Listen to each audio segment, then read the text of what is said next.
اعتکاف کے مسائل پر بتلائے گئے تھے۔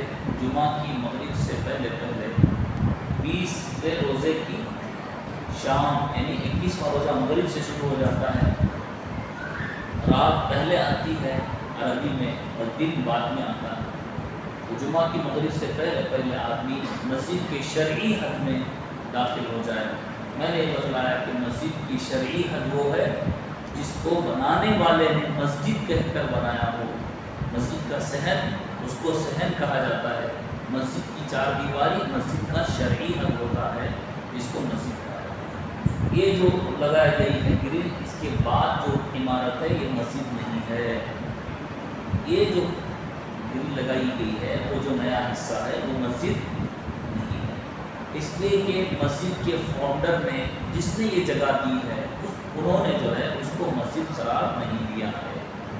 شریعت میں واقف یعنی وقف کرنے والا جگہ کو یا مسجد کو، اپنی عمارت کو وقف کرنے والے نے جو نیت کی ہوتی ہے اسی نیت پر اس کو برقرار رکھا جاتا ہے۔ تو مسجد کے بنانے والوں نے، مسجد کے ذمہ دار نے، فاؤنڈر نے جس کو مسجد کہا ہو وہی مسجد کا حصہ ہوتا ہے۔ اس کے اندر آدمی کے رہنے کو اعتکاف کہتے ہیں شرعی حد میں۔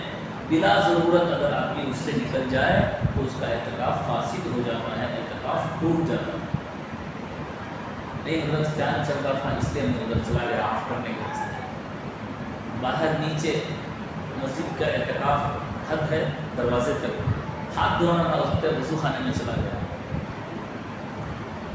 تو اس طرح آدمی اپنی طبعی ضرورت، شرعی ضرورت، دو ضرورت کی وجہ سے وہ اعتکاف کے حصے سے باہر نکل سکتا ہے۔ طبعی ضرورت یعنی حاجت، پیشاب، پاخانہ، کھانا پینا، غسل، یہ تمام چیزیں طبعی ضرورت ہے۔ شرعی ضرورت جیسے ایسی جگہ قیام کرتا ہو جہاں جو ہے 5 وقتہ نماز ہوتی ہو، جمعہ کی نماز نہ ہوتی ہو، جیسے دریا بستی ہے تو جامع مسجد کے لیے اسے جمعہ کی نماز کے لیے جانا پڑتا ہو، یہ شرعی ضرورت ہے تو لہٰذا اس کے لیے جا سکتا ہے۔ طبعی ضرورت اور شرعی ضرورت کے علاوہ بلا وجہ نکلنے سے فاسد ہو جاتا ہے۔ آدمی یہ نیت کر لے میں جو ہے اعتکاف کی نیت کرتا ہوں، امام ابو حنیفہ رحمۃ اللہ علیہ کے شاگرد امام محمد رحمۃ اللہ علیہ کے مسلک کے مطابق، اس میں گنجائش بہت ساری ہے، بعد میں آپ کو اور بھی مسائل میں آپ کے سامنے عرض کروں گا۔ تو انشاءاللہ وہ نیت کر کے آدمی مغرب سے پہلے مسجد میں داخل ہو جائے، جتنے دن اعتکاف کی نیت ہو اتنے دن اعتکاف کرے، لیکن آخر عشرے کے پورے یعنی 10 دن ہو یا 9 دن ہو، چاند نظر آنے تک وہ اعتکاف کرنا سنت مؤکدہ ہے۔ اس سے پہلے اعتکاف کی 3 قسموں کو میں نے بیان کیا، واجب، سنت اور نفل۔ واجب کے احکام بھی بیان کیے اور سنت کا طریقہ بھی میں نے آپ کے سامنے رکھ دیا۔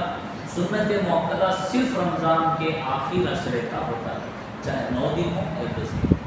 نفل اعتکاف کبھی بھی ہو سکتا ہے، 1-2 منٹ کے لیے بھی، 1-2 گھنٹے کے لیے بھی، 1-2 دن کے لیے بھی، جیسا کہ میں نے آپ کے سامنے اس سے پہلے عرض کیا۔ اللہ تعالیٰ کی توفیق عطا لک الحمد و لک الشکر، اللہم صل علی محمد وعلی آل محمد وبارک وسلم۔ اللہم اعنا علی ذکرک و شکرک و حسن عبادتک۔ اللہم انا نسألک الہدی والتقی والعفاف والغنی۔ اللہم اجعلنا من الراشدین، اللهم اجعلنا من عبادك الصالحين، اللهم آتنا أفضل ما تؤتي عبادك الصالحين، وصلى الله تعالى على خير خلقه محمد وآله وأصحابه أجمعين، والحمد لله رب